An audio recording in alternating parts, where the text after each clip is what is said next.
About 2 years ago now, I did a series of short supplemental episodes covering different aspects of medieval life. But I'm always fascinated in the idea of what it was actually like to live in a time period. And I'm not sure that those brief episodes gave us a complete picture of what life in the High Middle Ages, which is one of those periods like early Imperial Rome that really interest me, what that would have really been like. In this episode, I want to go back and give a full overview of life in a medieval city. Now, because I said medieval city, you already know we're probably not talking about the early Middle Ages, between roughly 400 and 800 Common Era.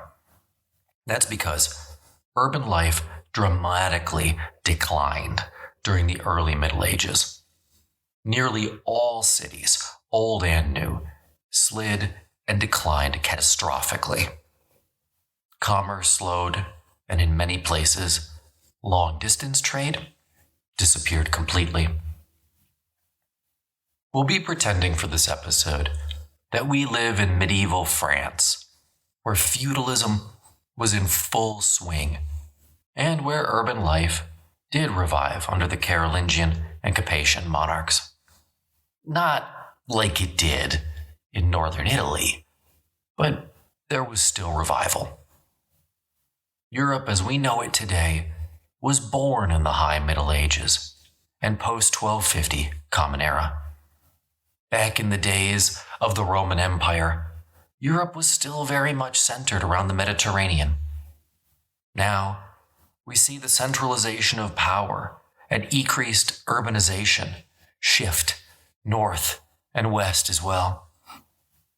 The church played no small role in this movement.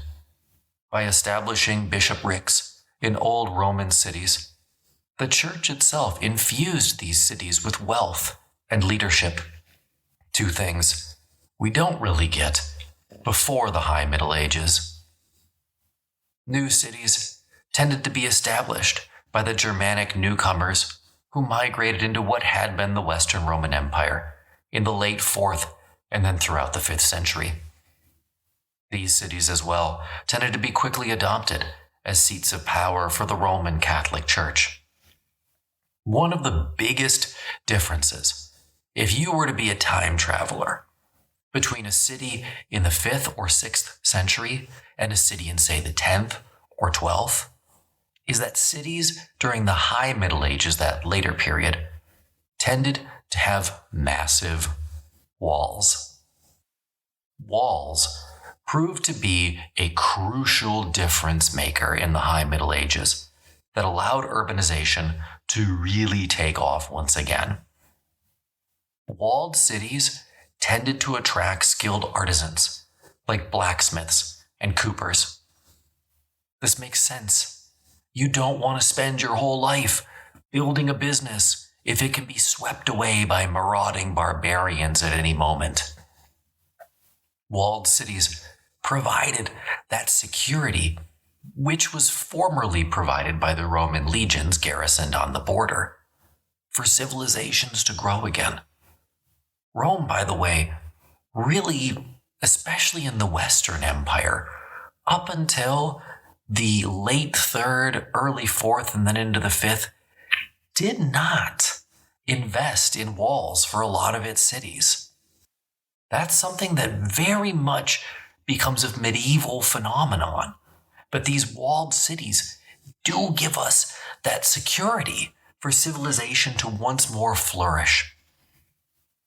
These fortified towns were often called burghs or burghs in the different Germanic dialects that were evolving into the new languages of Europe. Two major developments drove the development of these burghs. The first was land clearance. Between 400 and 800 CE, forests in Europe expanded. Around 800, though, that process reversed as a rising population base needed more land, resulting in large-scale land clearance. This, coupled with the use of the heavy iron plow and horse collar, meant that the darker, richer soils of Northern Europe could begin producing surplus foodstuffs, which allowed Western Europe's population to expand further. Estimates of Europe's population around 1250 are about 60 million. France, that is the traditional kingdom of France, the Ile-de-France, and its feudal principalities, accounted for about 1/3 of this number, probably in the range of 22 million. Germany, which at that time included parts of modern-day France and Poland, numbered around 12 million. Italy had 10 million souls. Spain and Portugal combined around 7. The Low Countries and England, plus Wales, each boasted 4. Ireland 1, while Scotland and Switzerland had less than 500,000 people each. The second main development that drove the phenomenon of urban cities was mining. The Romans did mine, although the technology was limited, used mostly slave labor.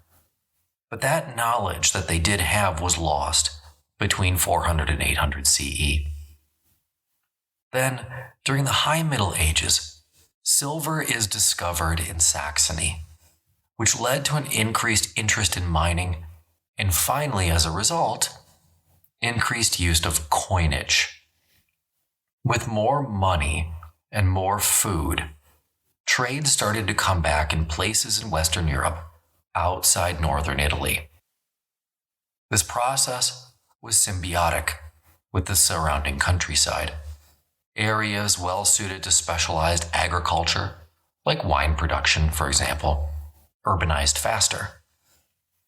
Within the city walls, then, there became less and less room for agriculture.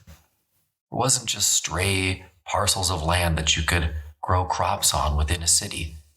Merchants started to build larger homes. Buildings in general clustered more closely together. Cathedrals started to go up. The age of the city had returned, as places like Flanders, Cologne, Hamburg, London, Paris, and Troyes flourished. People moved to cities to escape feudal obligations required of them on the Lord's manor. Now, we'll talk more about this later, but frequently the burghers, as they were called, the people who live in the town, of any town or city, formed what were called communes. These were sworn associations of businessmen who generally oversaw the administration of the town. Normally, clergy were banned from serving in the communes. As a result, popes and bishops often opposed communes or the formation thereof. Even villages formed communes. One of the biggest advantages of the commune was that the commune could purchase a charter, and the charter then relieved the town from feudal obligations. This was a big deal, and a very large source of income for kings and nobles. So with those introductory matters set, let's follow a medieval trading caravan as it enters a city in southern France around the year 1250.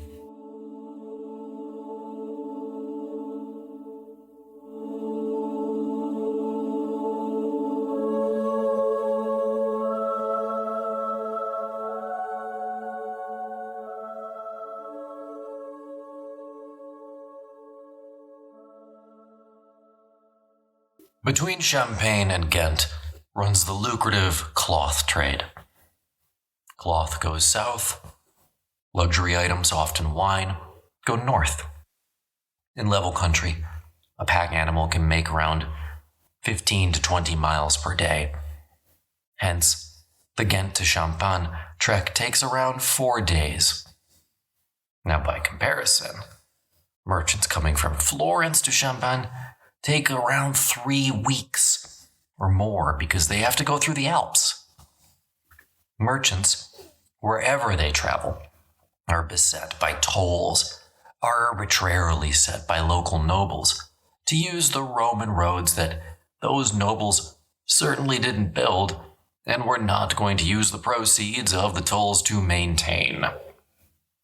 Though the roads were safe, at least in the daytime, wealthy merchants traveled with a standard bearer and some crossbowmen in the front and piked guards on the flanks.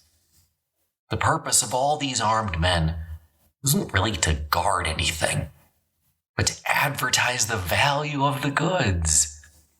Because if the caravan didn't have luxury items, what need would it have of guards?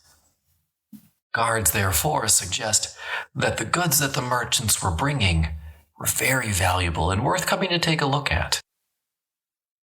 Now, as we approach our town, we have to enter through one of several gates, and as we do so, the traffic changes dramatically, because once we're within the city, the vast majority of the traffic on the town's streets is on foot. Artisans walk about in bright-colored tunics and hose, housewives in gowns and mantlets, their hair covered by white wimples. Merchants saunter about in rich, fur-covered coats. Dogs and cats are everywhere. Geese flutter from underneath the occasional horse's hoof. But what I think most modern observers would note if they entered a medieval town would be the smell.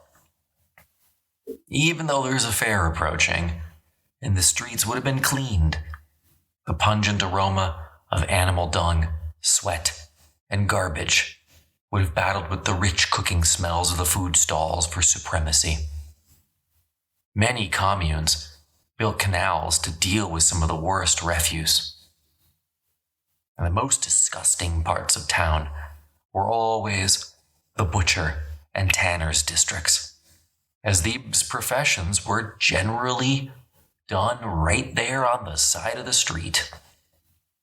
The fair quarter itself is constructed of large permanent halls. Each has been carefully measured and placed so that the officials can collect the necessary duties from the various merchants. These are all permanent buildings for main goods, stuff like wool, finished cloth, and spices. Tents did exist anytime there was a fair. We'll talk about that later, but these were generally only for secondary merchandise. Now on the streets, as we move away from the fairgrounds, we might begin to come in contact with some housing. In the 13th century, homes basically looked the same, whether you were wealthy or you were poor. Most homes are timber built, a few might be stone. In a poor home, several families might occupy the same dwelling, huddled around the fire, and hardly better off than the serfs out in the countryside. A wealthy burgher, on the other hand, lives in very different circumstances. Generally, on the first floor of any burgher's premises was the business. Living quarters would be on the second and third, and the servants lived in the attic. Going from front to back, the front of the home was for living and business, and the back was occupied by stables and storehouses. It was all built for comfort, albeit 13th century comfort, which is a far cry from what we expect nowadays.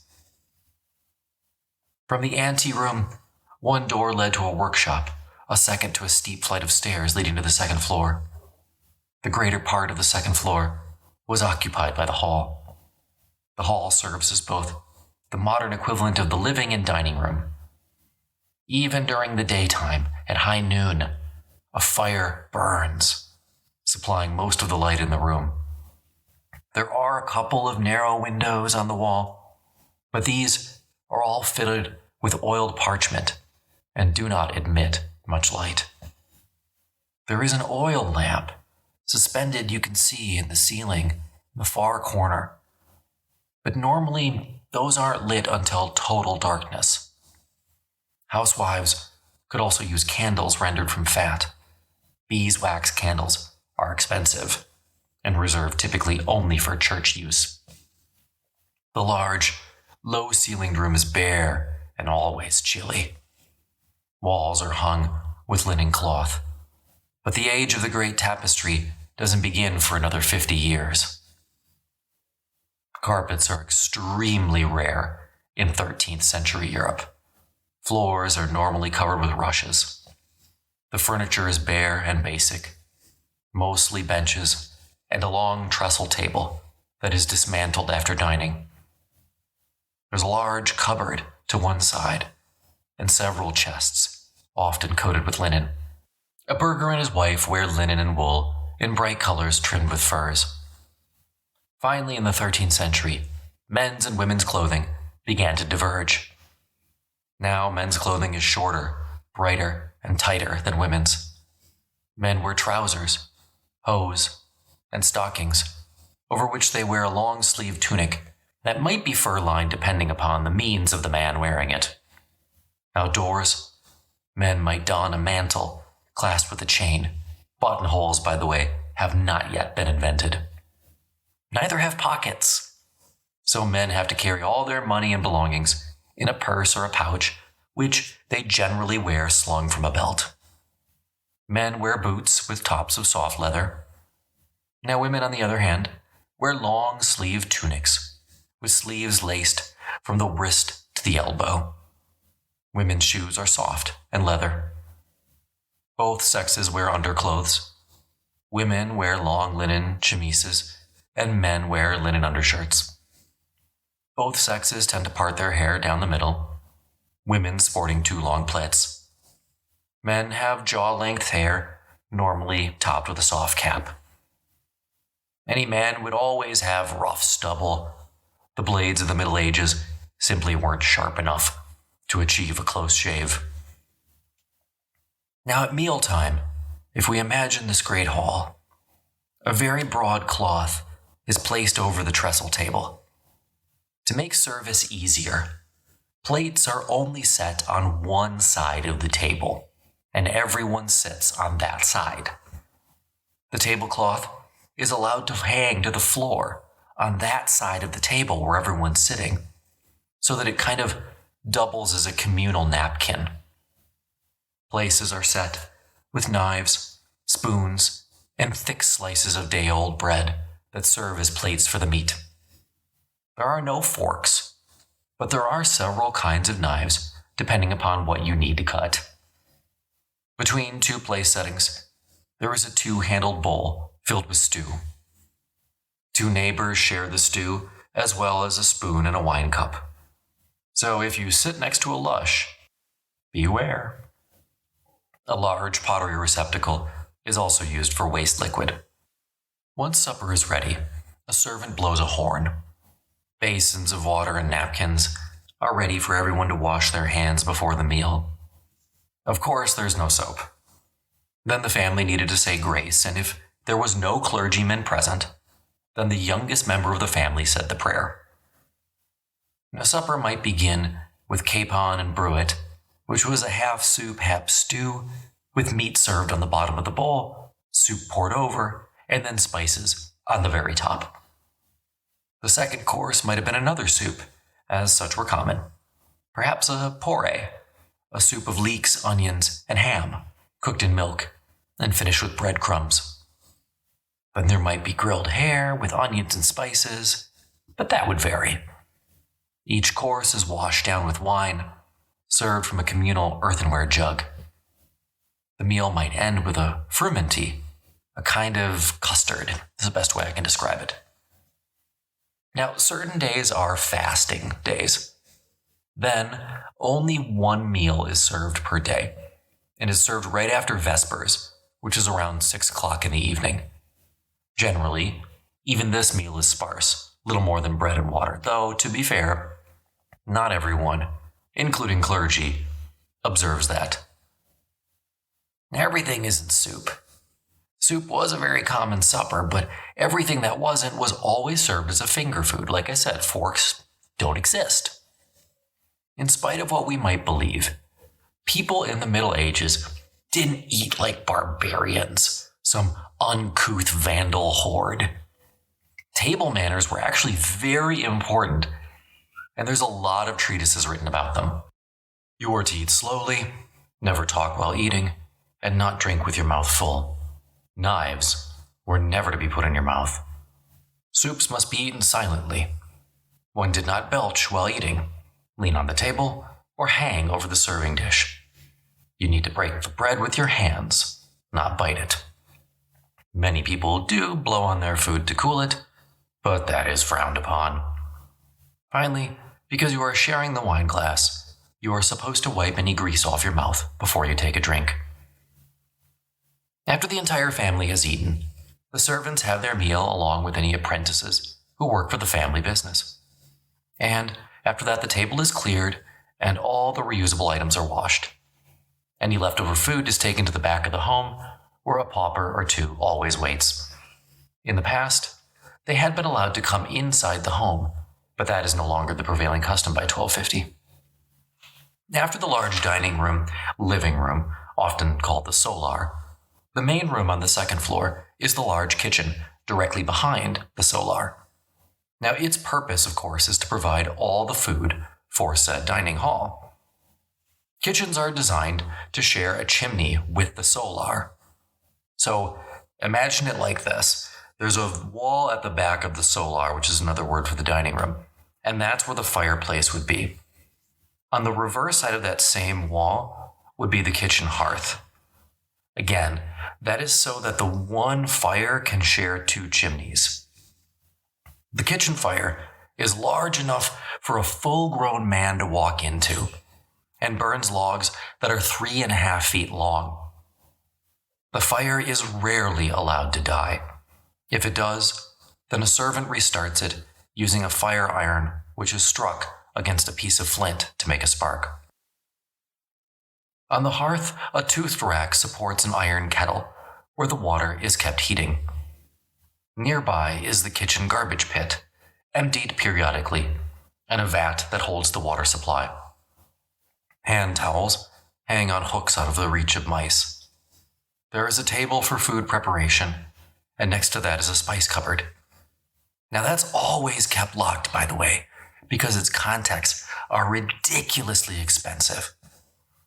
Most expensive are ginger, nutmeg, and cinnamon.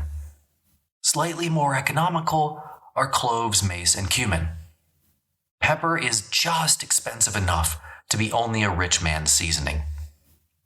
In addition, a housewife augments these supplies with basil, sage, savory, etc., all grown from her own garden. On the next floor up would be the family's bedrooms. Master and mistress sleep on an expensive, massive canopied bed, which can be as large as 8 by 7 feet. These are covered with linen sheets and blankets of wool and fur. Children's beds are smaller, obviously. Bedrooms are very sparsely furnished.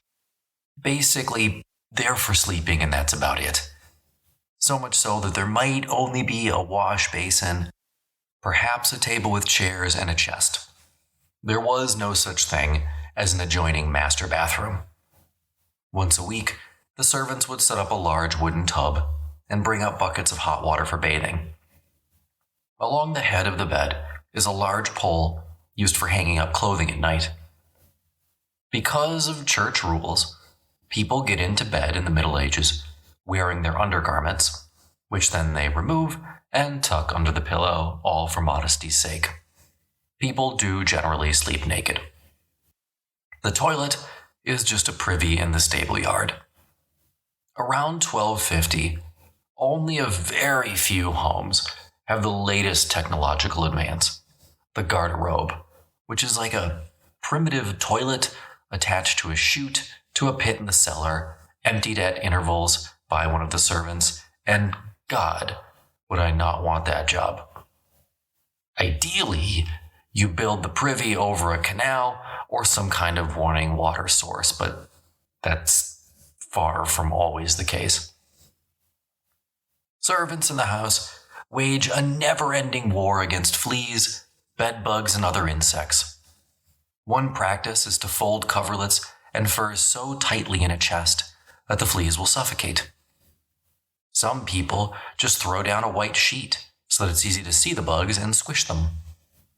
Netting is commonly used in the summertime, and some kinds of rudimentary insect traps do exist, such as a rag dipped in honey. There are no clocks in medieval Europe. The church bells do mark the time, but church bells don't ring every hour.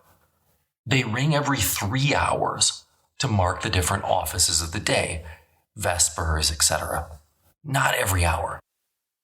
Hence, people probably have some sense of time it is, but not exactly. The dawn bell is at prime, which is roughly 6 a.m., and begins the day. Blacksmiths and butchers are among the first to get to work. In their homes, people grope for their underclothes beneath the pillow, splash water on their faces, and get ready to meet the day. Women, generally, just comb and plait their hair, as the church is strongly against the use of cosmetics. The feminine ideal back then, as I suppose it remains to many now today, is tall, slender, and blonde with fair skin. Some women use ointments guaranteed to lighten complexions, and that they do. They just also had a nasty tendency to take off the skin with the pigment. Now, once up, the first chore for the medieval housewife would be to go shopping for food, which had to be done daily. One could find the way to the market quite easily, given that many street names designated the trade that was practiced there. Shopping was much more perilous than it is today. One had to watch their step, especially at the butchers, where the ground was literally covered with offal and drying blood. Near the butchers are the other food-related stalls. There might be a pastry shop or a spice grocer. Vinegar was relatively cheap, as was salt. Oil was pricier, olive oil in particular. Now, back at the bakery, the prices of different loaves were legally fixed. Bakers are required to mark each loaf with their own seal, so that those who cheat on weight and content can be duly punished. There are no ovens in private homes, so baking your own bread is out of the question. Next to these food shops would be the peddlers. Peddlers maintain temporary stalls and sell everything from chicken to eels. Of course, I don't want to remind you, but we are pre-Columbian exchange here. So there's no chocolate, coffee, potatoes, rice, noodles, tomatoes, etc. Now, shopping has to be done daily because techniques for preserving food are extremely limited. Meat can be salted, fish can be smoked or just kept live in tanks. Winter vegetables can be kept in a cool cellar, but that's about it. The dinner hour very much depends on the season, because kitchen preparations can take hours. Menus in prosperous households can range from soups and stews to roasts and fish dishes. Besides food, the medieval housewife has many other tasks, though not nearly as many as the rural housewife, who has to, for example, spin her own thread. There are laundresses in most medieval cities, but the vast majority of people do their own laundry, using soft soaps made from caustic soda and animal fat. Furs and wools are beaten and scrutinized. Faded colors can be restored with diluted dye. Both city and country women cultivated gardens, though the space for said gardens was growing increasingly sparse. In fact, in growing cities like Paris, the local commune worked to clear old slums for parks and other green spaces. Now, of course, then as now, women tended to be exploited. Though, then as now, one's social status made a huge difference. A burgher's wife was no serf. Unmarried women could definitely own property, and absent male heirs inherit as well. Women were legally able to sue and make wills, even plead their own cases in court. Wealthier women knew how to read and write. It is true, the universities were closed to women, but they were also closed to all men who were not being trained for the clergy or a career in law or medicine. Advanced education in the Middle Ages was extremely limited for everyone. Women worked outside the home at an astonishing variety of occupations. They could be teachers, midwives, laundresses, etc. So this notion of the medieval housewife sitting by the fire, knitting or spinning yarn, at least when it comes to city women, is simply false. In fact, many even join in on the predominantly male occupations, such as fullers and weavers. Daughters often worked aside their fathers to learn the family business. Noble women often ruled in the absence of their husbands. Women also occupied a place of power within the church as abbesses. It was a misogynist age, of course, but the cult of Mary balanced it out a little bit. Moreover, the idea of chivalry glorified women. The church did recognize the husband as superior to the wife, but it countenanced both to treat each other with respect. Husbands and wives never called each other in public anything other than sir or madam. Now, of course, wife-beating remained common in spite of all the chivalry of the age. Then again, it still exists today. Men were supposed to be in charge of the family. The expression, wearing the pants in the family, came into existence in the Middle Ages and was used liberally around 1250. Husbands who were dominated by their wives were subject to ridicule. Of course, the greatest hazard in a woman's life is giving birth. If she survives childbirth, a wife stands a very good chance of outliving her husband. There are no obstetrical instruments for dealing with a breech birth. Cesareans exist, but are typically performed only when either the mother or the child has already died. Obviously, there is little to no anesthesia. Many women die in childbirth, but the child's chances of survival are actually much lower than the mother's. Many more children die in infancy, and birth defects are common. Childbirth in general in the 13th century remains very unscientific, dominated by religion and superstition. One such superstition holds that when twins are born, the mother must have had intercourse with two men. I'm not sure if that means simultaneously, by the way. Scientists agree that the month of conception and birth play primary roles in determining a child's fate and personality. Each month is related with a planet. Children conceived under Mars will be angry and temperamental. In fact, many believe that if you know the hour of conception, you can predict everything that will happen in a child's life. It is widely held as well that you can influence the sex of a baby. A woman who wants a boy should sleep on her right side. If a pregnant woman is asked to hold out her hand and extends her right, then the baby will be a boy. If she extends her left, it will be a girl. You see, it's just science. Doctors, and they do exist, do not attend to mothers during childbirth. That is the role of the midwife. When the baby is born, the midwife ties the umbilical cord and cuts it at 4 fingers length. She washes the baby and rubs its gums with honey to give the child an appetite. She wraps the baby so tightly in linen that it is almost immobilized. It is nursed, bathed, and rubbed with rose oil every 3 hours. Well-to-do women rarely nurse their own children, and wet nurses are common. Babies are normally baptized the same day that they are born.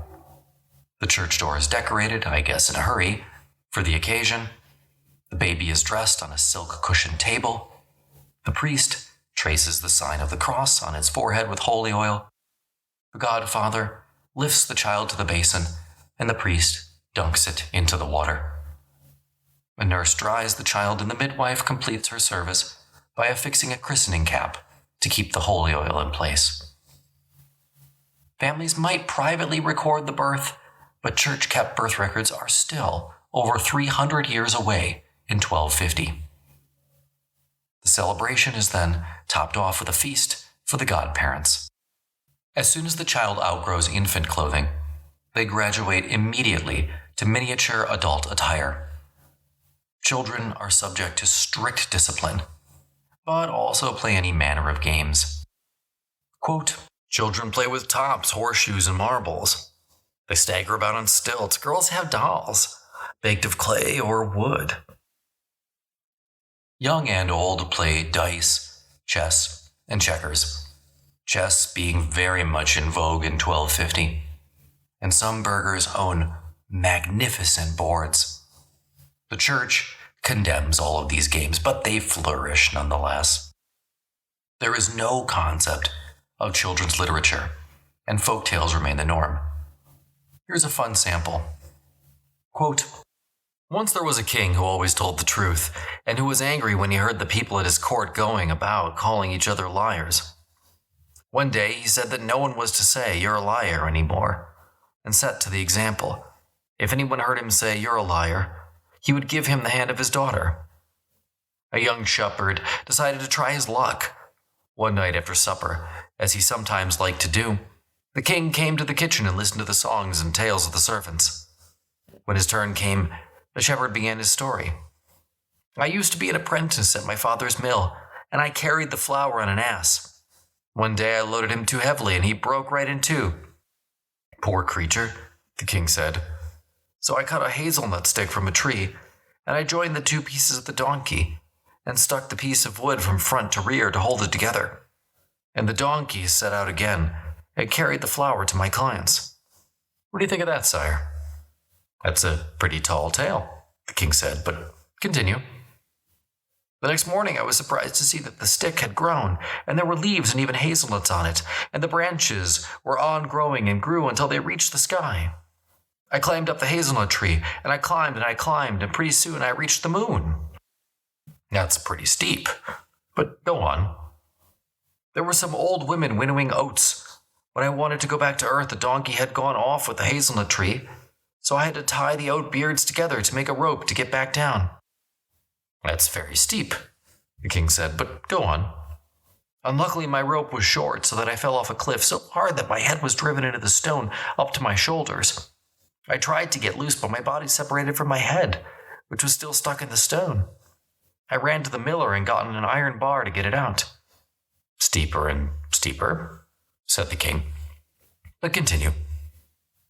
"When I came back, an enormous wolf wanted to get my head out of the rock to eat it, but I gave him a blow with the iron bar so that a letter was forced out of his behind." "Very steep indeed," cried the king. "But what did the letter say?" "The letter said, sire, that your father was a miller's apprentice at my grandfather's house." "You're a liar," cried the king indignantly. "Well, king, I have won," said the shepherd. "And that's how the shepherd got the king's daughter." End quote.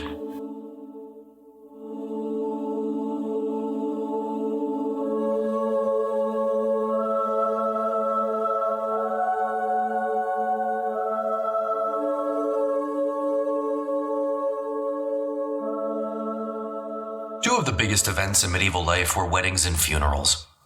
Both obviously marked major life stages, and both were assiduously controlled by the church. Marriage in the 13th century is normally between people of the same social class, though it was then, as it is now, a source of social mobility. Marriages joining burgher families and petty nobles are not uncommon at all. Marriages are ways for artisans to make their fortunes. A marriage to a wealthy widow could transform a man's life. Arranged marriages were generally the rule, but the church continues to preach consent. In general, preachers remain scornful of marriages that are based only on financial considerations. The church also carefully guards the age for marriage. Brides have to be at least 12, and grooms 14. Marriages can be recognized between just about anyone, between slaves, freemen and serfs, even Catholics and heretics, Catholics and excommunicants, for example. But crucially, not between Christians and heathens, since the latter have not been baptized. Divorce is rare and is only supposed to be granted on the grounds that the marriage violates one of 3 church laws on marriage: age, consent, and consiguity. Marriages also have a very legal basis. There's normally a marriage contract specifying the bride's dowry. It might also specify what a widow is to receive upon the death of her husband. If not, she automatically gets 1/3 of his worldly goods. After the contract is drawn up, the next stage in the process is the betrothal. The betrothal in medieval Europe is a solemn occasion that to us would look almost exactly like the wedding itself. The couple exchanges basically the same vows. However, the church considers these words, quote, words of the future, not, quote, words of the present, which are spoken at the actual wedding ceremony. Basically, this distinction was designed to discourage people from living together and therefore having premarital sex prior to the actual wedding. Medieval weddings sort of resemble ours today, though not nearly as lavish, of course. There was no such thing as a special bridal gown, and a bride can wear whatever color she wants. A groom simply wears his best clothing. During the ceremony, the priest interrogates the couple. Are they of age? Do they swear they're not within the forbidden degree of consiguity? Do their parents consent? Do they freely consent? Taking each other's right hand, the couple repeats the vows. By the exchange of these mutual promises, the couple is wed. There is then a full mass, and at the end, the groom receives the kiss of peace from the priest and transmits it to the bride. So there is one extra kiss in a medieval wedding. The wedding feast is then at the burgher's home, and this follows immediately after the ceremony. This time, the food spread would be enormous. It might include whole barrels of wine, legs of beef, expensive spices, oranges, apples, and maybe even a swan. An extra array of servants is normally hired for the day to deal with all the extra effort needed to put on such a display. Interspersed with the guests are singers, using two recent musical inventions: the 6-stringed pear-shaped lute and the 5-stringed viol, the first bowed instrument in Europe. At Vespers, the priest arrives to accompany the couple to their home, where he blesses the hearth, the bedchamber, and the bride and groom. The bride's mother will have already extensively searched the bed to ensure that no ill-wishers have secreted an ill-luck totem, such as 2 halves of an acorn, and I have no idea why that's bad luck, but anyway, she'll double-check to make sure no one's put that under the bed. The celebration normally ends the following morning, but if the couple is extremely wealthy, it might last for a couple of days. Now, like marriage, death has its rituals. The most important thing a burgher can do in advance is to make a will. The church encourages that everyone make a will early, and also make sure that it contains ample bequests to the church to speed the donor through purgatory. Even so, some burghers wait until the very last moment to make their wills. The church calls this final moment extreme unction. If you recover after extreme unction, you are essentially treated in society as though you had died. You're supposed to go barefoot, fast perpetually, and never again have sexual intercourse. In some circumstances, the church won't even let you amend your will after extreme unction. When a burgher dies, a public crier is hired to announce the death and place of burial. The doors of the church are adorned in black. 2 monks then arrive to wrap the body and place it in a casket, which is then draped in black and carried to the church on 2 poles with a crosspiece. At said church, the priest says a funeral mass and pronounces final absolutions. The group then proceeds to the church graveyard. The priest sprinkles holy water on the burial site and personally digs a shallow trench in the sign of a cross. Then the real grave is dug while psalms, I assume quite a few, are read aloud. If the man was sufficiently wealthy, he would be placed in the ground inside the coffin. If not, and if the family only rented the coffin, then only the body would be placed in the grave. The body is buried, and the procession returns to the church. Frequently, the bones are dug up after a few years and stacked so that the burial site can be used again. In between birth, marriage and death stretch the innumerable days that we all call life. Most of these days for the medieval city dwellers are spent trying to earn a living. Almost every craftsman in the city is simultaneously a merchant. The typical craftsman produces his wares in the shop below his home and then sells them, often out of the same space. Depending upon his profession, he may or may not belong to a guild. We'll get into those more in just a second. Each shop, if you sell out of your house, is essentially a stall fronted by a pair of horizontal shutters. The top shutter slides up and out, forming an awning. The bottom shutter slides down and out toward the street, forming a counter upon which business can be transacted.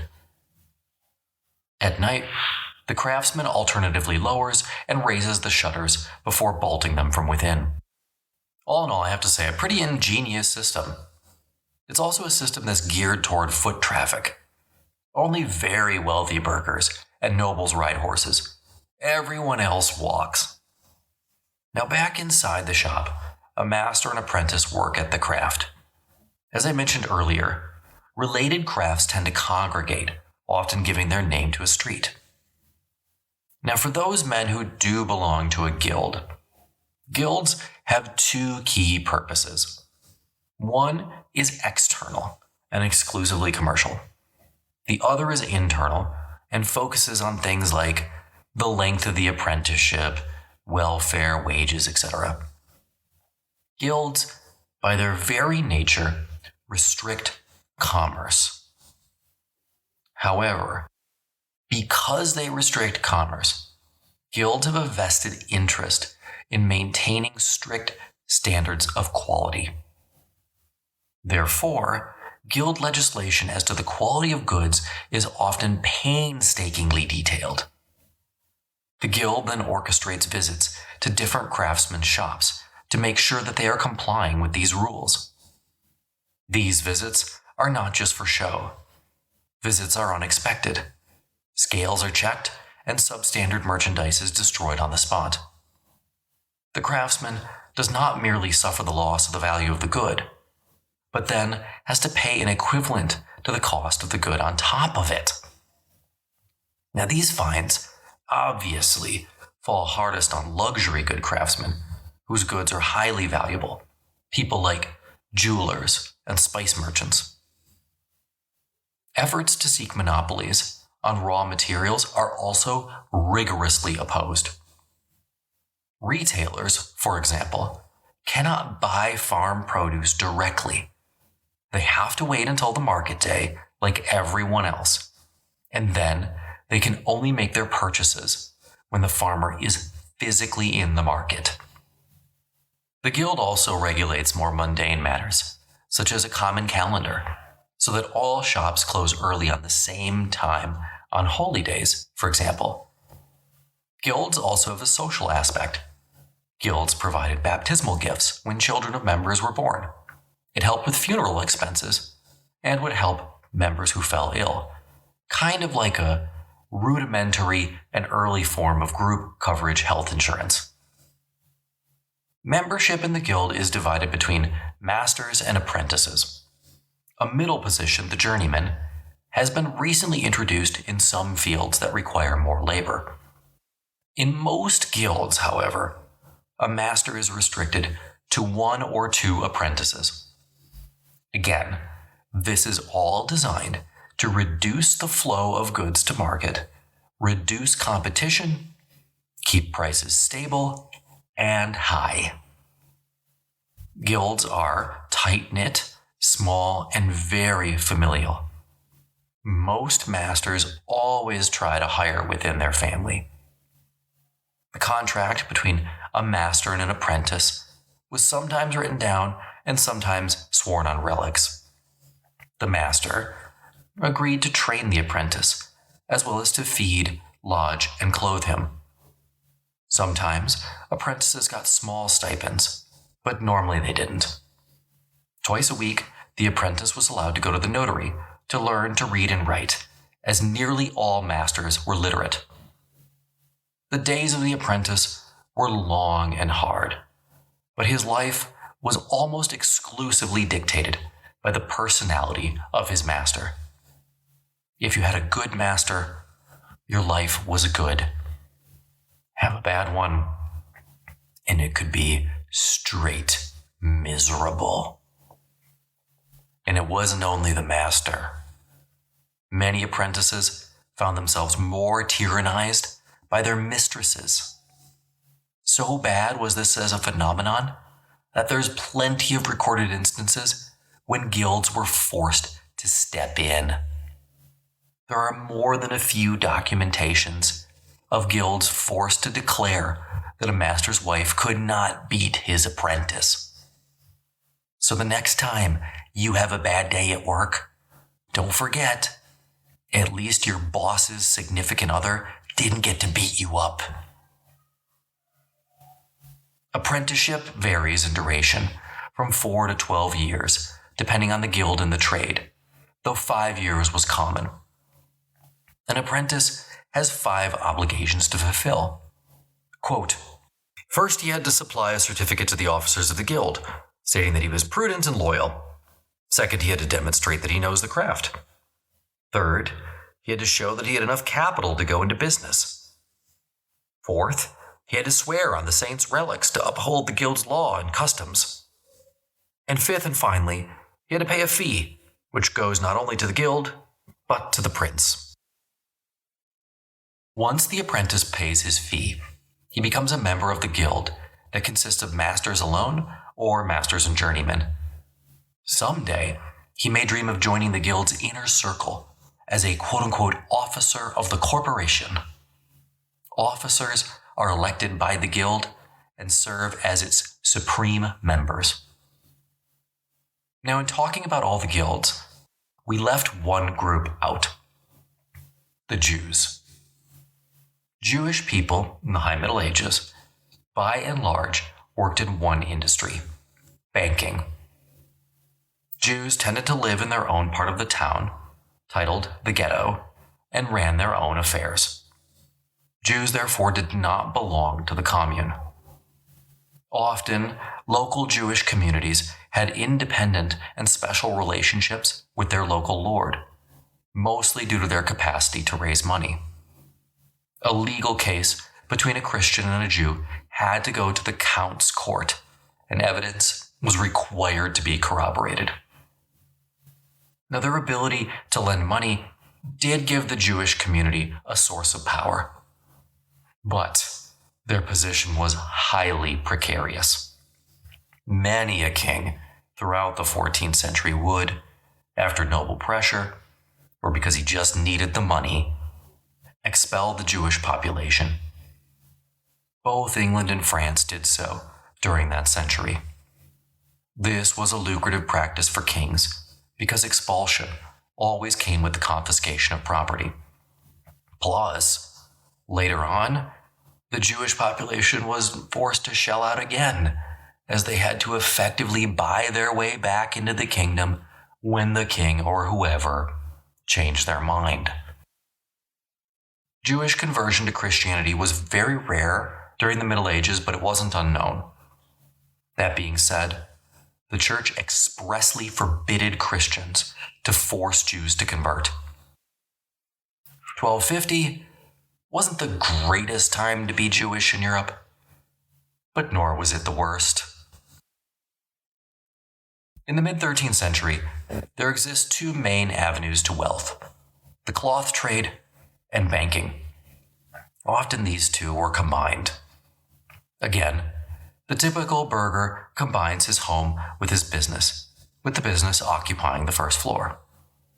Generally, in any cloth merchant/banker's home, the rear of the first floor is occupied by the merchant and perhaps his eldest son in the counting room. This is where what we would call office work is done. A large portion of the room is taken up by the calculating board, a table marked out with horizontal lines upon which bone counters are moved. The bottom line represents units not by tens, but by 20s, because 20 shillings or 20 sous represents 1 pound or 1 livre. All records are kept on wax tablets so that they can be reused.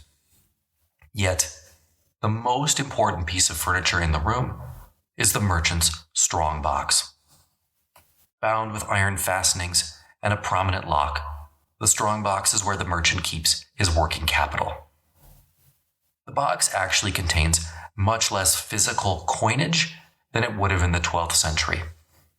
In fact, it probably doesn't have a single pound or livre.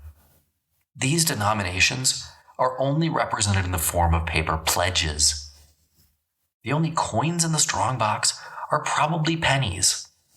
1/3 fine silver. A penny is about enough to employ a workman for around 4 hours. Merchants invest in any manner of things, but above all in the 13th century, they invest in the wool trade.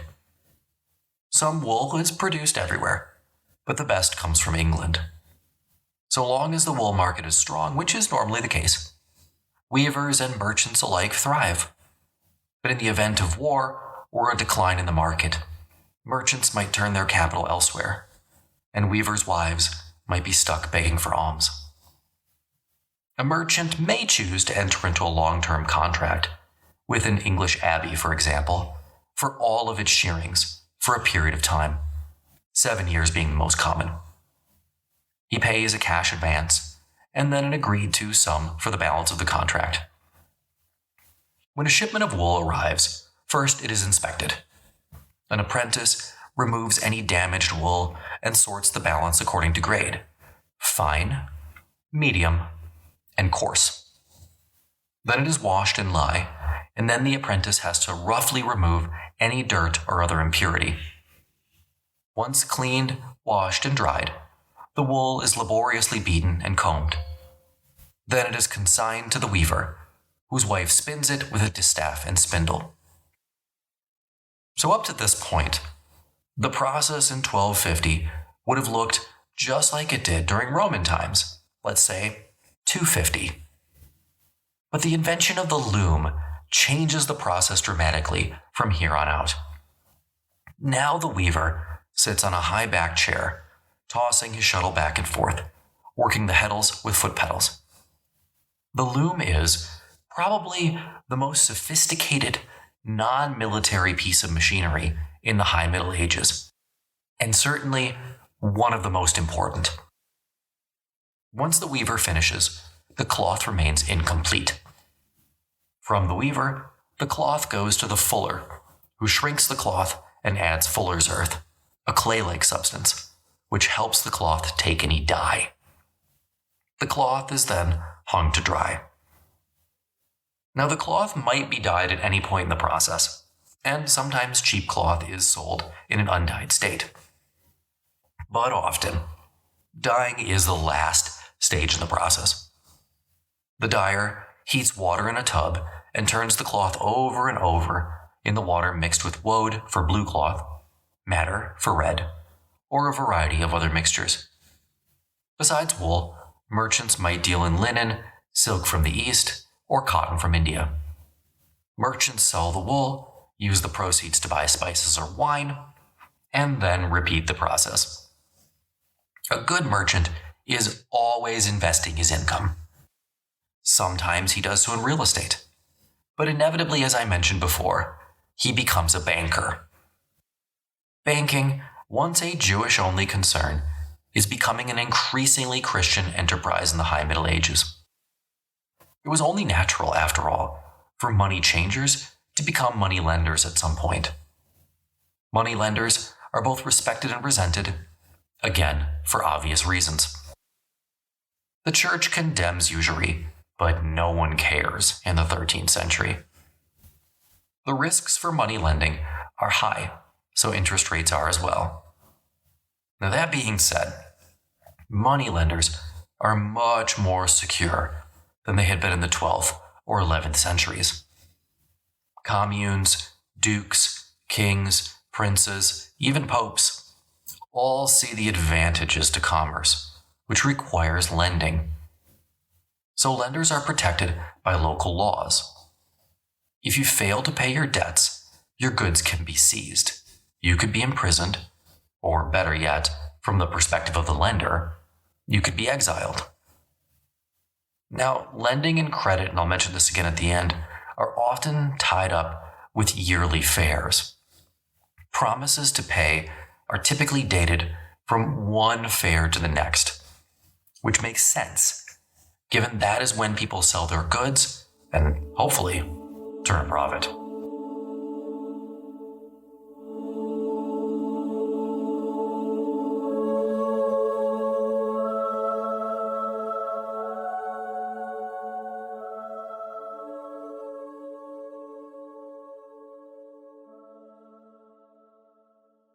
In the High Middle Ages, even most modestly sized towns and cities have licensed doctors, usually in the single digits. Now, don't get me wrong, there are a lot of other medical professionals, I'll say. Barbers, monks, apothecaries. Even licensed doctors during this time period leave a lot to be desired. When summoned, common advice for a physician was to question the servant sent to fetch him, so that when he arrived at the sick patient house, he could amaze that person with their knowledge of the case. There's something telling in this advice. The goal wasn't to learn as much as possible about the case, so to help the client. No. The goal for the physician was to look good in front of the sick person and their family. Once at home, the doctor might question the patient about their symptoms and diet, take a urinalysis, and generally talk about how the person is feeling. Physicians still operated based on the four humors. So whatever knowledge the doctor learned about the patient was generally wasted on quack science anyway. I should say, though, some doctors by 1250 have begun to give these antiquated ideas little more than lip service, and actually have started to treat their patients based on reason and experience. What a novel idea. After leaving the patient, one treatise recommends that the doctor always tell the family that the patient will recover with God's help, and make sure to emphasize that latter point. Then the doctor is invited to dine with the family. As I mentioned before, physicians in general in the High Middle Ages were commercializing. That same treatise I mentioned previously talked about bill collecting as follows, quote,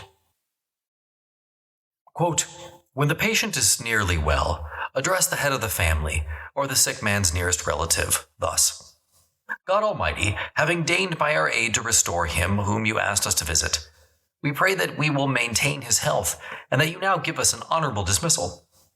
Should any other member of your family desire our aid, we should, in grateful remembrance of our former dealings with you, leave all else and hurry to serve him." End quote. Fees were generally sliding and based on the wealth and status of the patient. The increasing status of the physician has led in the 13th century to more and more young men of means becoming doctors, which has increased the quality of care.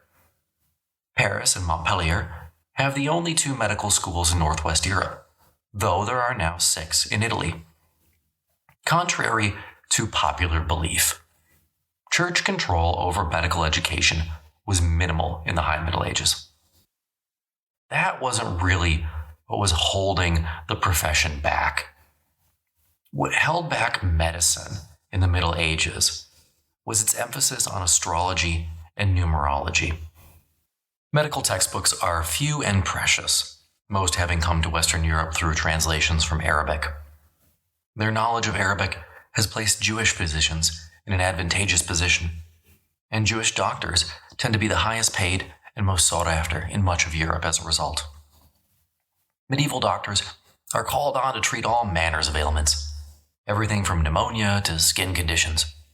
Many people in medieval Europe maintain poor diets, so conditions relating to nutritional defects are rampant. But the most frequent call for medical attention is as the result of wounds and injuries. These ailments, the medieval doctor is actually pretty good at treating. Now, the conditions, as you might expect for the patient, aren't great. Pain relief is nearly non-existent, even when major surgery is necessary. Some doctors do know to soak sponges with opium and have the patient inhale, but many don't. Barbers tend to specialize mostly in pulling teeth and bloodletting. Of course, rampant but totally untreated in the Middle Ages are all forms of mental illness. The mentally ill are rarely confined and never treated. Occasionally, some mark like the sign of the cross is shaved into their head as a kind of warning, I guess, but that is the extent of it. The most pitiful of all medieval sick were the lepers. There were around 2,000 leper colonies in France alone in 1250. Lepers are completely isolated from society, as it is believed that leprosy is transmitted not only by touch, but also by breath. From time to time, whole leper colonies are lynched during periods of panic. If the world of medieval medicine would have struck us as different, the medieval church would have been somewhat alien. Churches in the 13th century were places where people went to pray, but also for many secular reasons, because churches were often the only large building in town. In many places, the church is also used for town council and guild meetings. One thing that would strike any modern person upon entering a medieval church would be the lack of seating. There was none. People actually brought their own stools or just sat on a mat on the floor. Churches were perennially cold and drafty, and people brought hand warmers in the winter. Choirs were just developing, and most singing is done in unison. The Gregorian liturgy has systematized church service in Europe and throughout Spain, Italy, Germany, England, and France. A normal mass is pretty much the same. Few present understand Latin, so sermons are generally delivered in the vernacular. The priest is supposed to get only half an hour for his sermon, measured by a water clock on the altar, but he frequently exceeds his time. This all tends to follow a fairly rigid procedure. First, there's a reading from the Gospels, once in Latin, and then translated into the vernacular for everyone else. Then the priest spends a few minutes explaining how unworthy he is to be doing any of this. Then he gives his sermon on Christian virtue. Here's one popular example, quote, "A merchant is returning from the fair where he has sold all his merchandise and gained a large sum of money. Pausing in a city such as Betrothal, he finds himself before a church and goes into the chapel to pray to the Mother of God, Holy Mary, putting his purse beside him on the ground. When he rises, he forgets the purse and goes away without it. A burgher of the city is also accustomed to visit the chapel and pray before the Blessed Mother of our God, Holy Mary.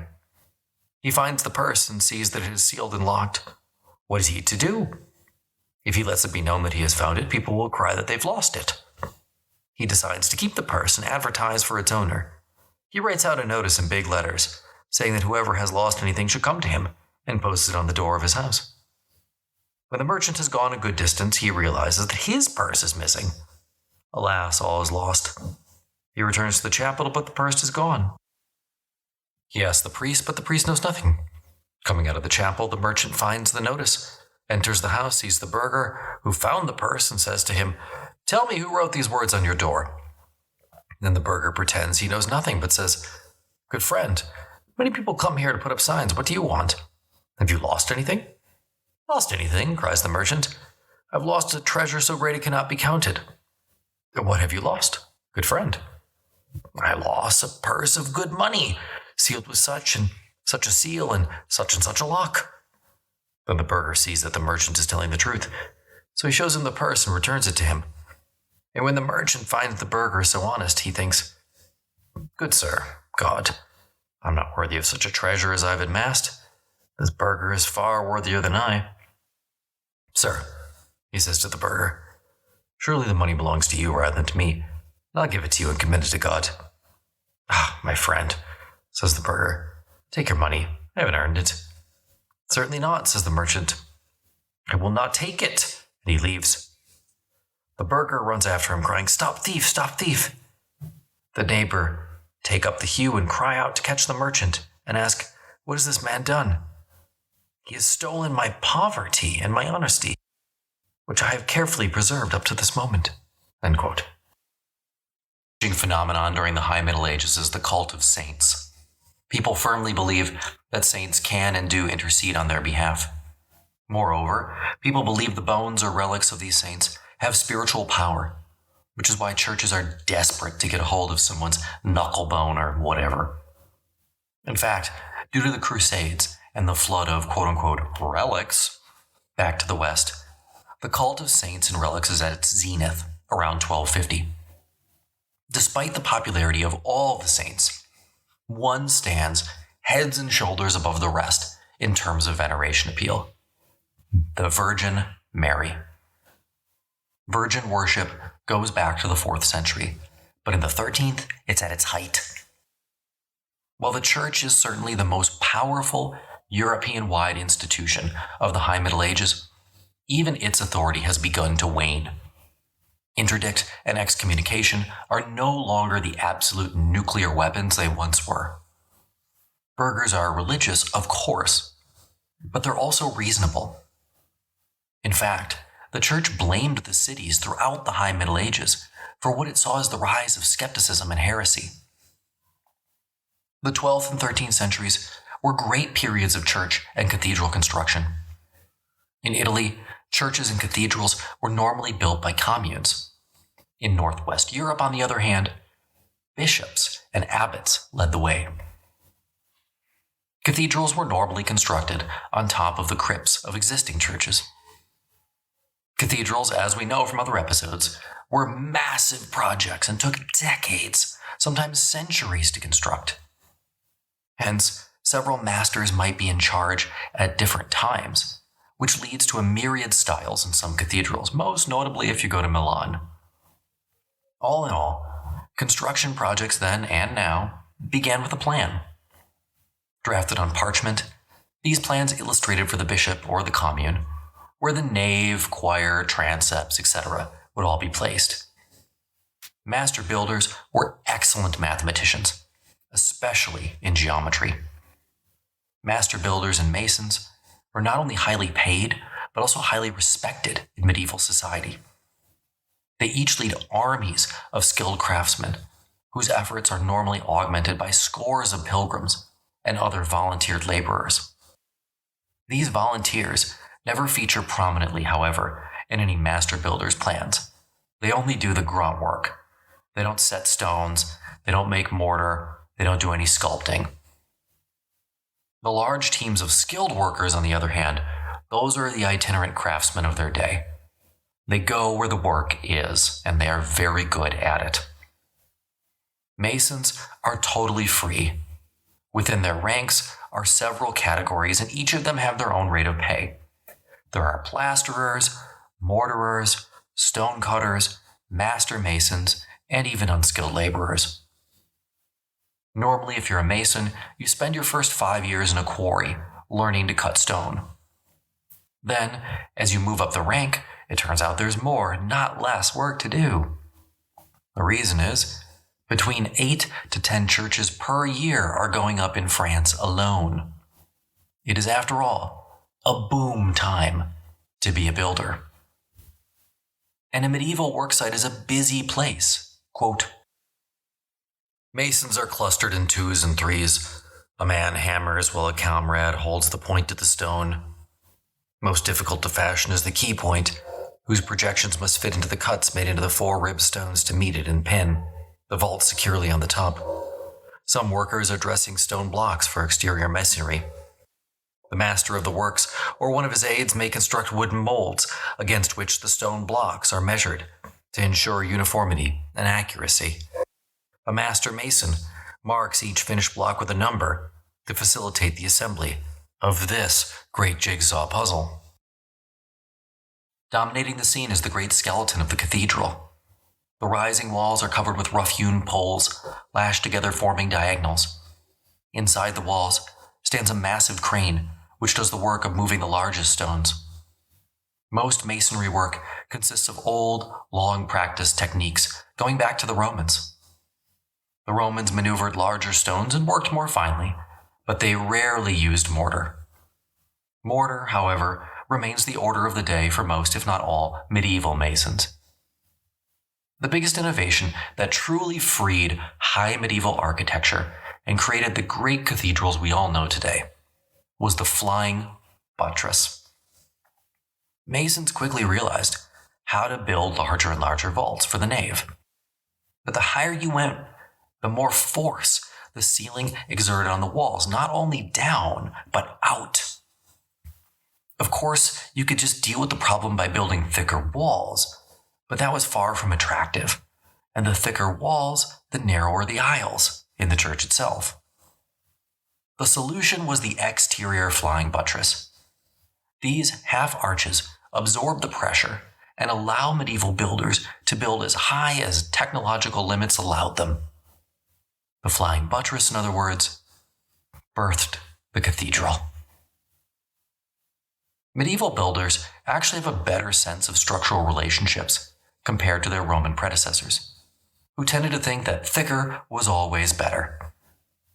That being said, there remains, even in the Middle Ages, no science of architecture per se. Everything that is done and developed is very much ad hoc and learned by doing. Gothic churches are full of small errors, and sometimes vaults simply fall down. Now, the money for all this construction, especially for cathedrals, came from a variety of sources. Bishops sold indulgences. Many wealthy nobles made their peace with the church through large financial contributions rather than actual contrition. There were the usual deathbed bequests, plus the church campaigned for cathedral construction and used relics to draw pilgrims to their sites, who then also contributed to church funds. Guilds frequently competed with nobles to raise cash gifts for major building enterprises.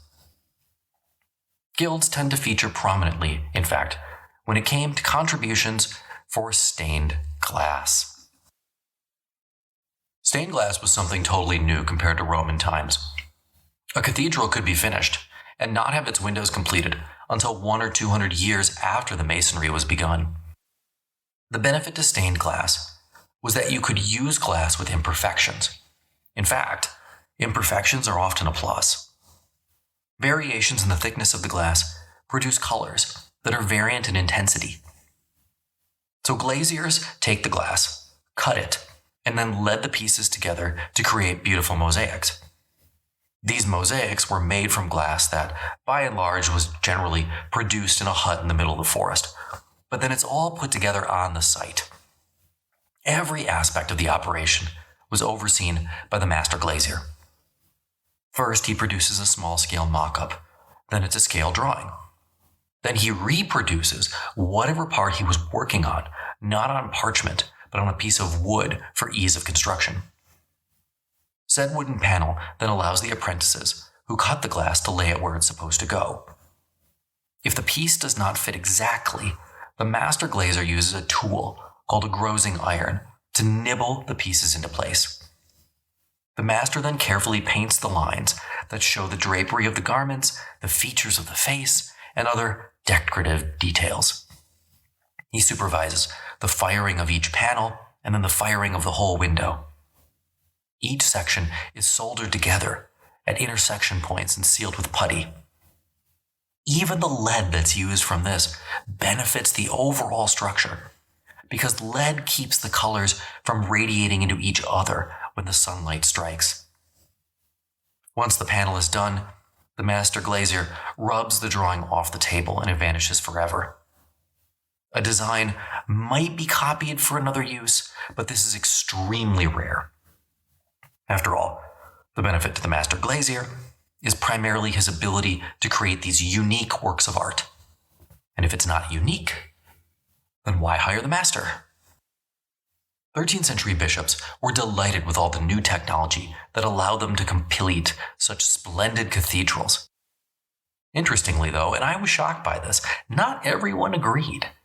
Listen to the complaint of one contemporary abbot, quote, "Why this excessive height, this enormous length, this unnecessary width?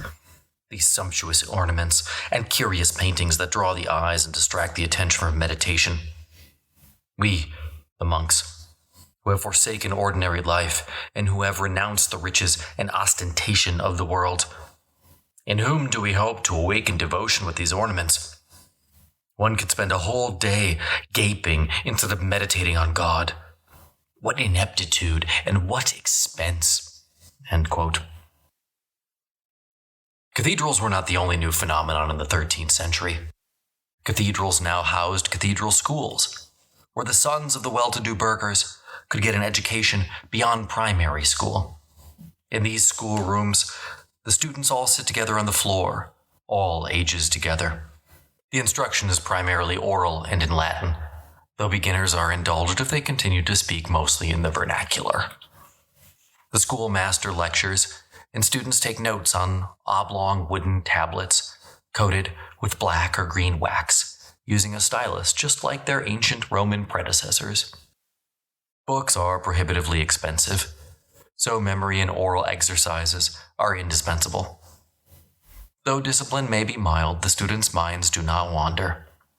That is because of how the lessons are done.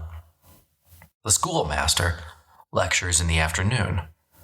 That is followed by a period of free discussion, then drill, and then a moral lesson.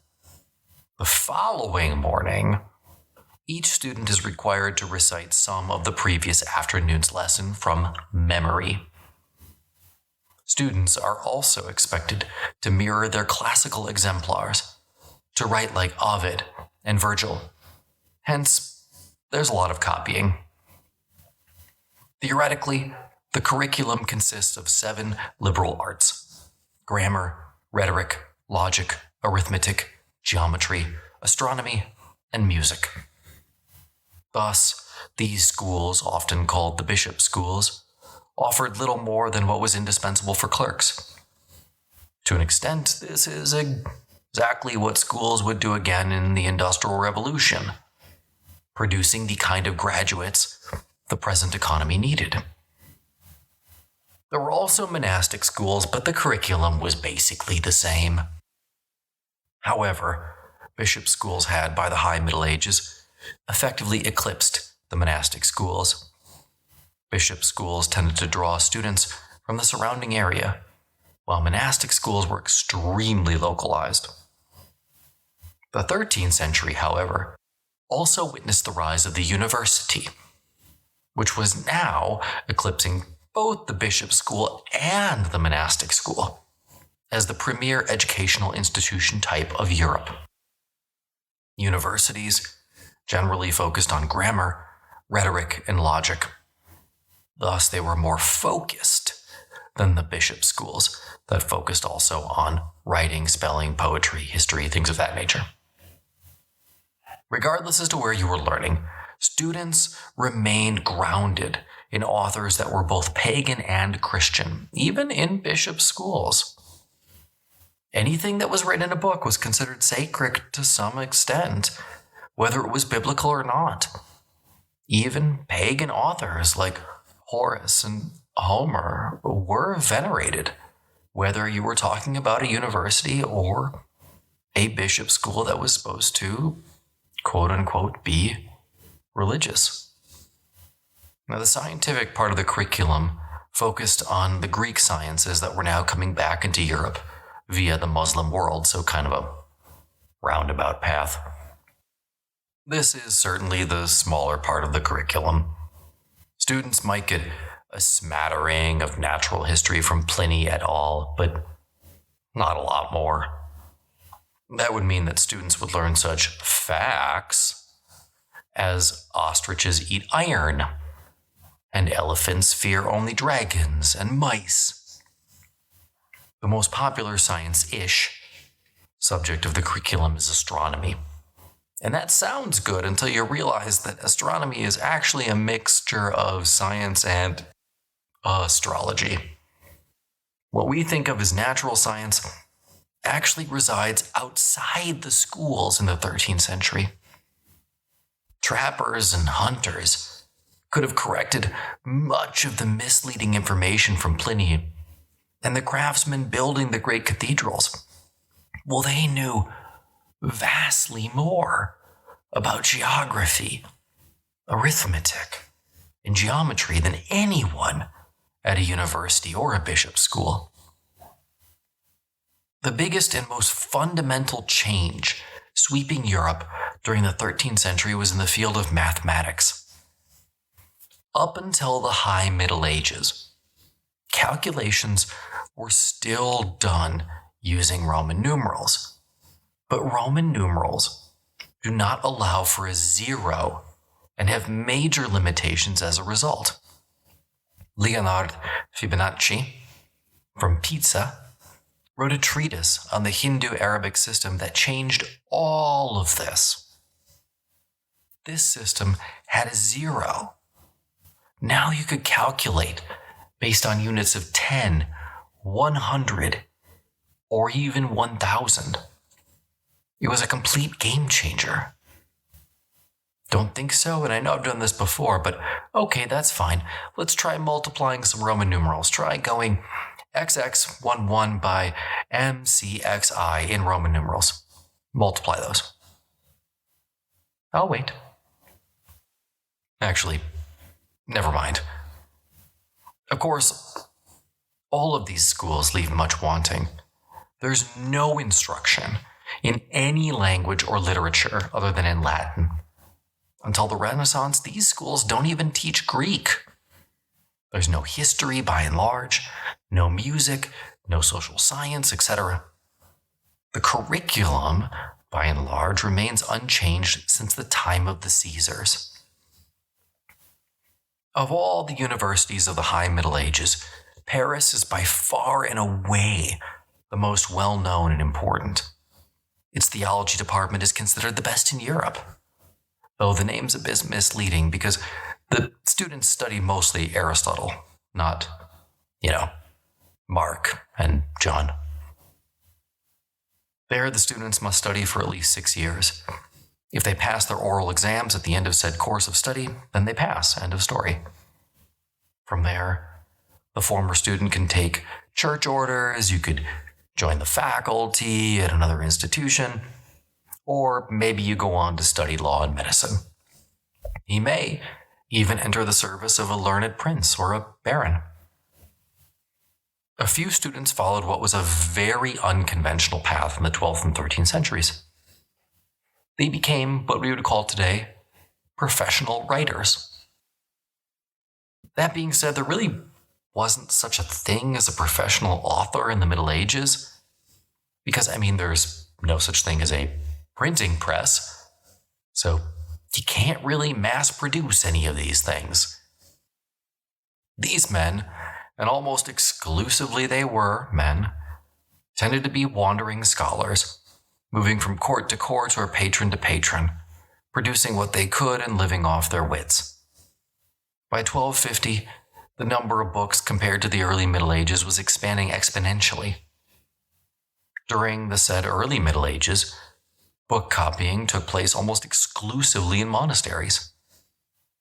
Such is no longer the case as the calendar turns to the year 1000, 1100, 1200, so on and so forth.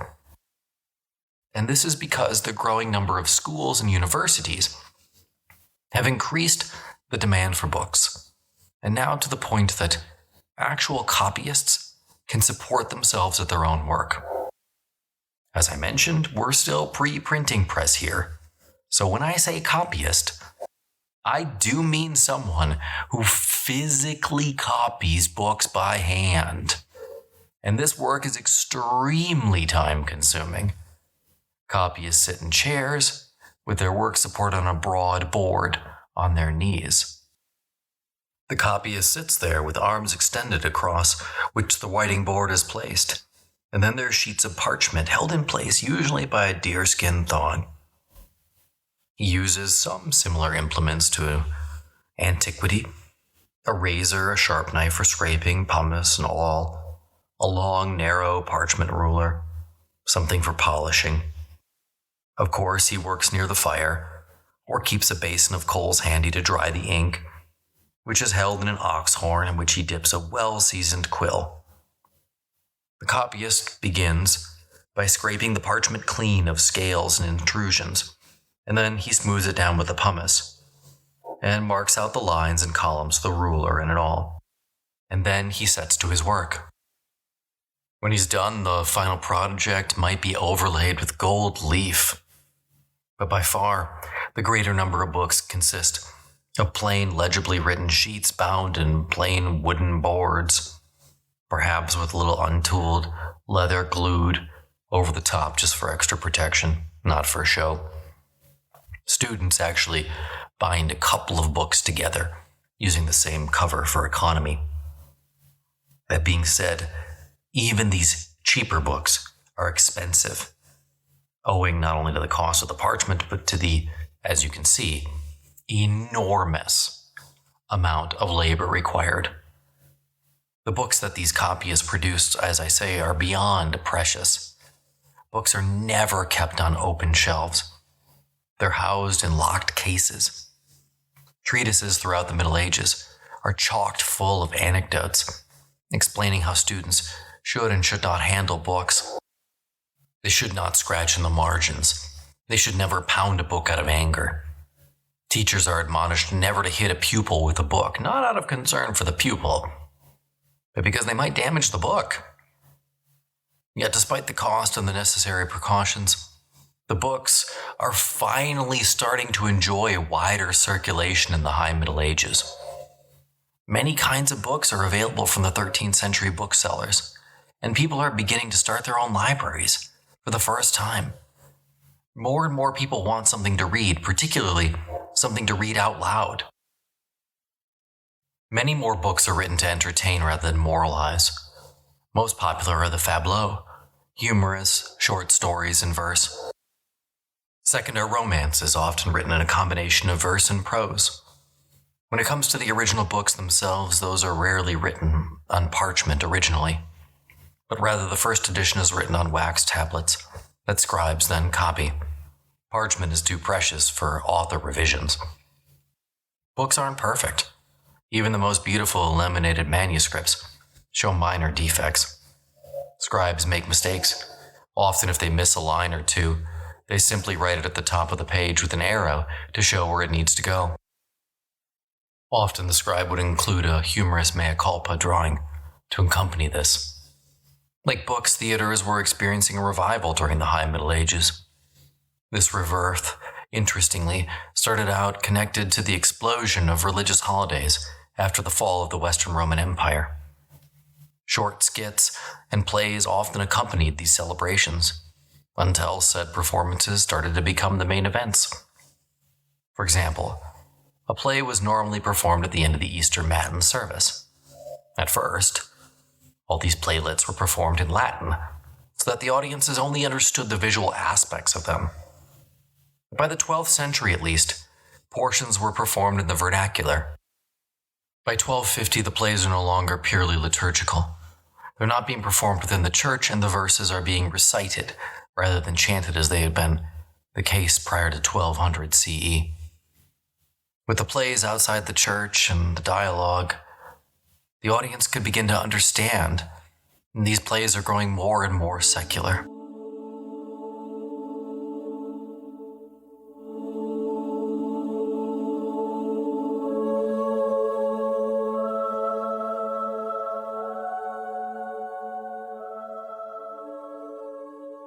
The charter between local towns and local lords resulted in the former achieving a high degree of autonomy during the High Middle Ages.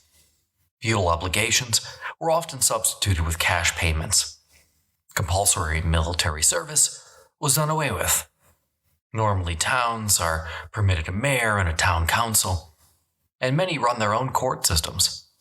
Mayors are usually elected by the heads of the guilds, but sometimes mayors appoint their own successors. In the case of the latter, a few small families tend to monopolize power. Generally, the more sophisticated the town's economic life, the more it participated in international commerce, the more oligarchic its town council. In Pisa, for example, 30 families monopolized power throughout the 13th century. Under the mayors and the town councils, there's a bureaucracy of officials, treasurers, clerks, and magistrates. There's also a town watch that guards the ramparts by day and patrols the streets at night. There are usually two key aspects to any town charter: individual liberty and self-government, of which the former is by far the greater importance. The biggest cash cow in any town is the administration of justice.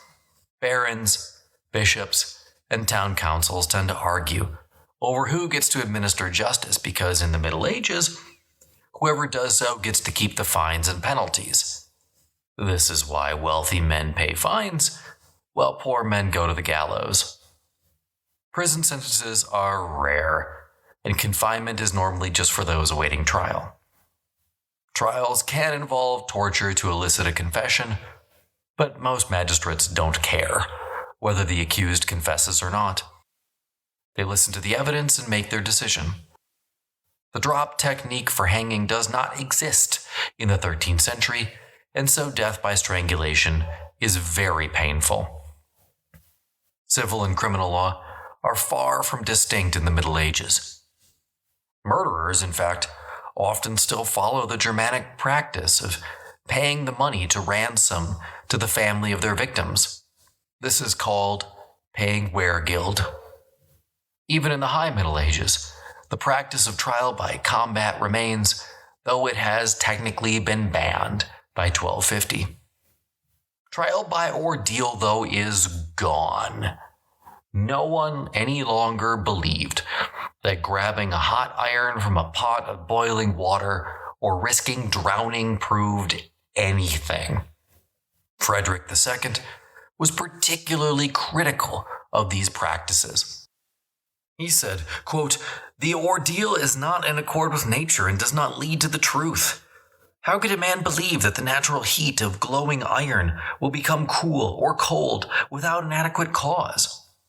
Or that because of a seared conscience, the element of cold water will refuse to accept the accursed? These judgments of God by ordeal, which men call truth revealing, might be better called truth concealing." End quote. Instead, towns are reviving old Roman law to replace pointless Germanic customs. In most towns and throughout Europe, secular and ecclesiastical jurisdiction overlaps. Bishops viciously guard their courts from town encroachment, again mostly because they're lucrative.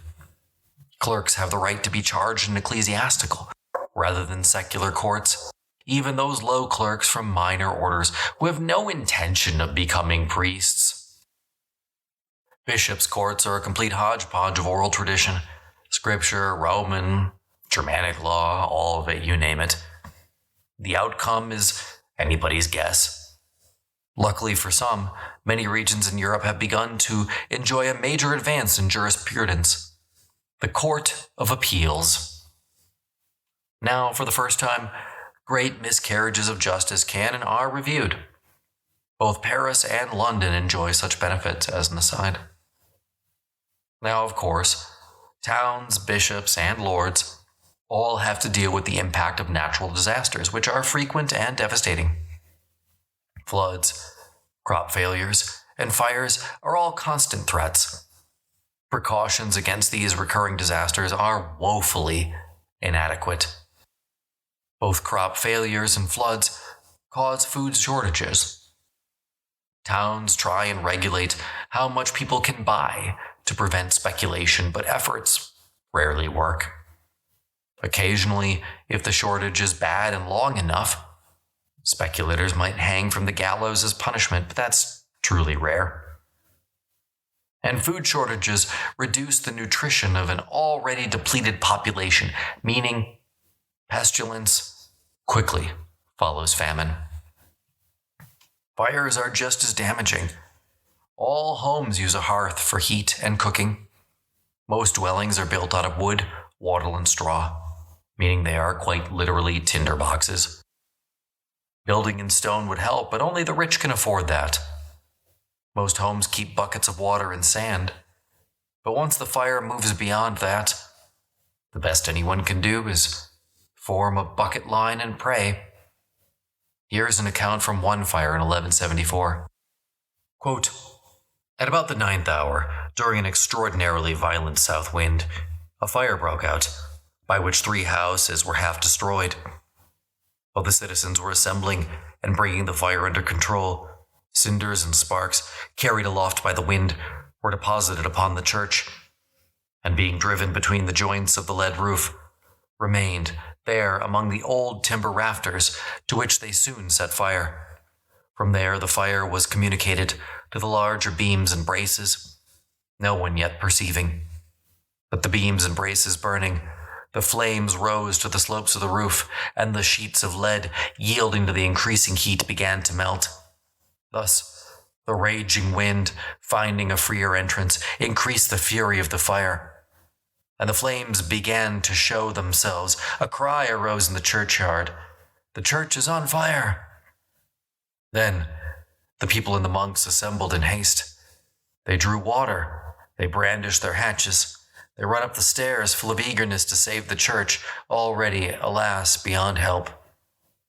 When they reached the roof and perceived the black smoke and the scorching flames that pervaded throughout, they abandoned the attempt in despair, thinking only of their own safety. They make all haste to descend, end quote. Now finally, the lifeblood of any city is trade. And trade normally revolves around the annual and the semi-annual fairs. Fairs are regulated much more than you might expect. Elaborate and effective laws and regulations exist to protect merchants, both from each other and from bandits. Crimes committed at the fair are answerable to special courts called the keepers of the fair. Foreign merchants usually get to choose if they want to have their cases heard there or before a local court. Most choose the keepers of the fair. The most common charge is the failure to pay a debt. Someone who does not pay a debt is effectively banned from further participation in said fair, and, because most merchants frequent the same fairs, will find himself blacklisted from all the fairs before long. These protections, coupled with an overall decline in lawlessness, has led to a dramatic increase in the international trade in the 13th century. Merchants can even participate in a fair without being there. Pioneered by the Italians, an older merchant can hire a younger man to do for him in exchange for 1/4 of the profits, through a system that's called as the commenda. Fairs are economic necessities for merchants, but for the rest of society, they're just big, fun gala events. Everyone goes to the fair to see and be seen, to watch dancers, jugglers, and acrobats, to have fun, much as folks do today. You'd hear many rustic accents and languages at any fair. Now, the first part of a fair is normally a 10-day cloth market. Once that's concluded, the fair moves on to what is called the avoir de poids, a portion of the fair dedicated to items that have to be weighed: sugars, salt, dyes, grain, etc. But of course, the star of the show for this portion of the fair are the spices. These spices come from the Spice Islands in India, though Europeans have no sense of their actual point of origin, mostly because the Arab middlemen make sure they don't. The reality is, though, that these spices come a long way, passing through Acre, Tripoli, or even Constantinople before reaching Europe. The merchants pay the tolls the whole way, so their goods are valuable. The most popular spice by far is pepper. Not the most expensive, but it's certainly expensive enough so that dear as pepper has become a metaphor by the Middle Ages. Pepper merchants sell wholesale and retail. A housewife may buy just one single peppercorn if she wishes. There are many precautions, but as might be expected, many grocers still try and cheat, passing off mustard as peppercorn, etc. Once a deal is struck, however, the goods in question are taken to a special tent where they are weighed. Several fair representatives stand and watch this process to ensure that the correct measurements are taken. During this part of the fair, there's all kinds of commodities being sold. ranging from raw materials like skins and metals to finely worked handicraft products. Armorers buy iron from Germany and steel from Spain, lead, tin, and copper on hand from Bohemia, Poland, Hungary, and England. People buy furs from local dealers who compete with imports from all across the Rhine, as far away even as Scandinavia.